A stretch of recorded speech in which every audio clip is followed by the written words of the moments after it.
नमस्कार, welcome to जियोपॉलिटी simplified. आज मैं आपसे डिस्कस करने वाला हूँ कि भारत की higher judiciaries which means supreme court and high court के जजेस को कैसे अपॉइंट किया जाता है और उनके रिमूवल का क्या प्रोसीजर है। नाउ इस टॉपिक के बज़ में रहने का सबसे मेन कारण ये है कि दिल्ली हाई कोर्ट के जज जस्टिस यशवंत वर्मा, उनके घर से 15 करोड़ रुपए के जले हुए नोट का प्राप्त होना और उस नोट के मिलने के कुछ समय पहले ही उनको अपेरेंटली इलाहाबाद हाई कोर्ट के जज से ट्रांसफ़र करके दिल्ली हाई कोर्ट का जज बना दिया गया।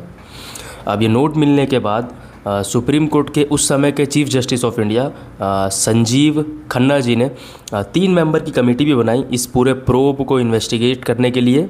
इन्वेस्टिगेशन करना इसलिए भी ज़्यादा ज़रूरी है क्योंकि भारत एक ऐसा पॉलिटिकल सिस्टम है जो कि सेपरेशन ऑफ पावर पे बिलीव करता है, जिसमें पॉलिटिकल सिस्टम के 3 अंग लेजिस्लेचर, एग्जीक्यूटिव और जुडिशरी। लेजिस्लेचर और एग्जीक्यूटिव पे तो आए दिन ये एलिज्ड होते रहता है कि करप्शन के चार्जेस हैं। अब अगर जुडिशरी में भी ये चार्जेस लगने लग जाएंगे तो ये तो पॉलिटिकल सिस्टम पर एक बहुत बड़ा डेंट है, जिसके बाद पब्लिक किसके पास जाएगी और कहाँ जस्टिस की डिमांड करेंगे फिर हम।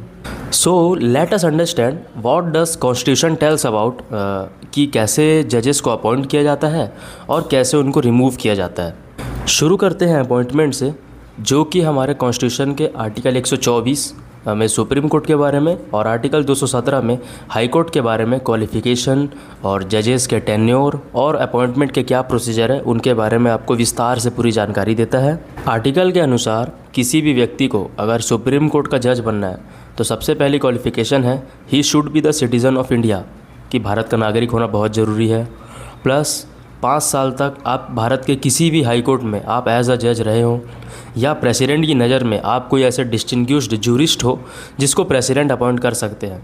और एक और क्वालिफ़िकेशन ये है कि लगभग 10 साल तक आप किसी भी हाई कोर्ट में एज अ एडवोकेट काम कर चुके हों। सिमिलरली हाई कोर्ट के लिए जो आर्टिकल 217 बताता है वो ये बताता है कि should be the citizen of India compulsory. साथ में आप हाई कोर्ट में ही 10 साल के जज हो, ये भी सिमिलर है। लेकिन यहाँ पे एक चेंज ये है कि आप 10 साल तक किसी प्रकार के जुडिशियल ऑफिस को आपने भारत में बेयर किया हो। अब यहाँ पे कंपल्सन नहीं है कि आप हाई कोर्ट के ही जज हो या डिस्ट्रिक्ट कोर्ट के जज हो, ठीक। और जो चौथा चीज़ डिस्टिंग्विश्ड जूरिस्ट का जो कॉन्सेप्ट सुप्रीम कोर्ट में देखने को मिलता है, यहाँ पे किसी प्रकार का नहीं है। रही बात मिनिमम एज की, तो मिनिमम एज किसी भी प्रकार से डिफ़ाइन नहीं किया गया है हायर जुडिशरीज़ के जजेस के लिए। और जो मैक्सिमम एज है सुप्रीम कोर्ट के लिए वो 65 ईयर तक की है और हाई कोर्ट के लिए वो 62 ईयर्स है। सो आफ्टर क्वालिफ़िकेशन अपॉइंटमेंट किया जाता है भारत के राष्ट्रपति के द्वारा, चाहे फिर वो सुप्रीम कोर्ट के जज हो चाहे फिर वो हाई कोर्ट के ही जज क्यों ना हो। अब इस अपॉइंटमेंट के लिए एक पूरा का पूरा प्रोसीजर है जो कि खुद अपने आप में एक इवोल्यूशनरी प्रोसीजर रहा है, जिसको हम कहते हैं कोलेजियम सिस्टम। ये पर्टिकुलर डिफरेंट सुप्रीम कोर्ट के जजेस से ही इवॉल्व हुआ है। तो आइए जानते हैं कि क्या है। तो पहला जज केस कहता है 1981 में जो आता है कि हमारे कॉन्स्टिट्यूशन में लिखा हुआ था शब्द कि अगर किसी भी व्यक्ति को एज अ जज अपॉइंट करना है तो चीफ जस्टिस ऑफ इंडिया की कंसल्टेशन बहुत ज़्यादा ज़रूरी है। अब कंसल्टेशन तो ज़रूरी है, तो क्या उस कंसल्टेशन को हम कंकरेंट समझें? इसी से रिलेटेड है आपके सारे तीनों केस। तो पहला केस कहता है कि नहीं, जो कंसल्टेशन है वो सिर्फ और सिर्फ एडवाइजरी है, रेस्ट एग्जीक्यूटिव डिसाइड करेगा कि जो कंसल्टेशन ली गई है उसके अकॉर्डिंगली हम अपॉइंट करें या ना करें।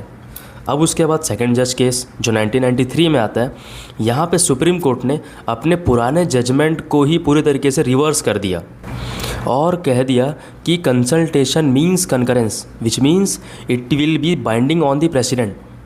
मतलब जो सुप्रीम कोर्ट के जज डिसाइड करेंगे वो प्रेसिडेंट पे बाइंडिंग होगा और सुप्रीम कोर्ट के चीफ जस्टिस ऑफ इंडिया अकेले ही किसी प्रकार का डिसीजन नहीं ले सकते, साथ में उनको किन्हीं 2 सुप्रीम कोर्ट के और सीनियर मोस्ट जजेस के साथ मिल करके डिस्कस करना बहुत ज़्यादा ही ज़रूरी है।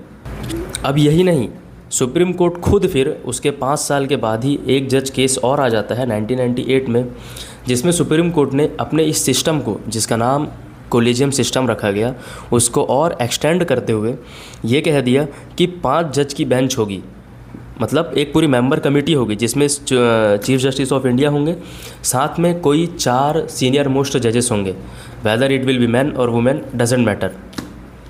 इनकी कंसेंसस मतलब प्लुरैलिटी, अगर किसी एक ने भी मना कर दिया तो वो नाम आगे नहीं जाएगा कि एज आप appoint. Similarly collegium system of chief justice of that particular high court and 4 senior most जज exist on high court level as well. लेकिन यहाँ पे एक बात और ये है कैच कि जो ये डिसाइड करेंगे उसको फर्दर अप्रूवल की ज़रूरत होगी सुप्रीम कोर्ट के कोलेजियम सिस्टम की, जिसमें chief justice of India plus 2 senior most जज से ही काम चल जाएगा। अब जो नाम कोलेजियम सिस्टम ने फाइनल किया है उस नाम को फर्दर भेजा जाता है मिनिस्ट्री ऑफ लॉ के पास, जो कि क्रॉस चेक करती है और अपने कैबिनेट मतलब प्राइम मिनिस्टर की हेड में सारे मिनिस्टर्स आपस में डिसाइड करते हैं। फिर इस नाम को फर्दर भेजा जाता है प्रेसिडेंट के पास, प्रेसिडेंट एक लेटर में साइन करते हैं और जिस भी व्यक्ति का नाम कोलेजियम ने डिसाइड किया था वो अब एज अ जज अपॉइंट हो चुके हैं।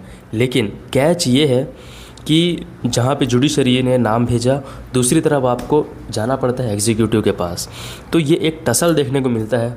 और कई बार ये ऐसी खबर भी आती है कि बहुत सारे जजेस की जो अपॉइंटमेंट है वो पेंडिंग रह जा रही है just because of tussle between executives and the judiciary. अब क्योंकि हमारा जो ये सेशन है वो सिर्फ और सिर्फ अपॉइंटमेंट और उनकी इम्पीचमेंट बेसिस पर है, तो हम उनके पावर को स्किप करके सीधा हम चले जाएंगे कि रिमूवल का प्रोसेस किस प्रकार से शुरू होता है।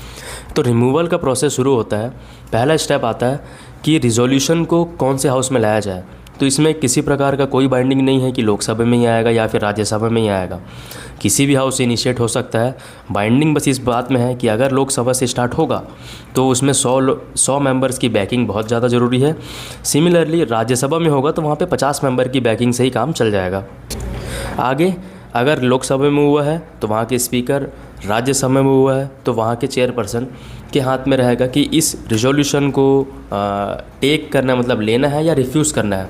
अगर ले लेते हैं तो फिर स्पीकर के हाथ में रहता है कि 3 मेंबर की कमेटी बनाई जाए जिसमें खुद सुप्रीम कोर्ट के जज रहेंगे, किसी भी एक हाई कोर्ट के चीफ जस्टिस रहेंगे और कोई डिस्टिंग्विश्ड ज्यूरिस्ट रहेगा। ये तीनों मिल करके उस पूरे मैटर को प्रोब करेंगे मतलब इन्वेस्टिगेट करेंगे। और अगर ये कमेटी पाती है कि जिस व्यक्ति का रिमूवल होना है वो अगर मिसबिहेवियर है या फिर इनकैपेसिटी पाया गया, ध्यान दीजिएगा वर्ड सिर्फ 2 ही है, मिसबिहेवियर और इनकैपेसिटी। इसके अलावा किसी और ग्राउंड में आप रिमूव नहीं कर सकते, but only misbehaviour and incapacity.